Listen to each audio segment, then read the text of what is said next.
150 రోజుల తర్వాత కూడా మనం యూరియా గనక వేసుకున్నట్లయితే పక్క పిలకలు ఏవైతే ఎక్కువగా వచ్చేసి అవి యాక్చువల్గా గడల్లాగా ఏర్పడవు, కానీ భూమి లోపల పోషకాలని మనం అప్లై చేసినటువంటి యూరియాని అవి తీసుకోవడం జరుగుతూ ఉంటుంది.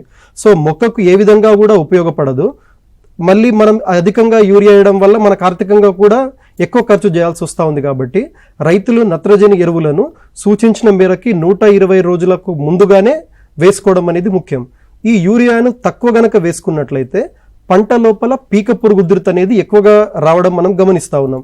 కొంతమంది రైతులు ఎవరైతే మొదటి 2-3 నెలల పాటు పంటని అశ్రద్ధ చేయడం, ఎటువంటి యూరియా నత్రజని సంబంధిత ఎరువుల్ని వేయకపోవడం వలన పంట లోపల ఈ పీక పురుగు ఉధృతిని మనం గమనిస్తూ ఉన్నాం. తర్వాత ఈ నైట్రోజన్ వేయాల్సిన దానికన్నా కూడా యూరియా కానీ వేరే రూపంలో కానీ మొక్కకి ఎక్కువ గనక వేసినట్లయితే పంటకి అది కూడా చీడపీడలు వచ్చేందుకు ఆస్కారం కల్పిస్తూ ఉంటుంది.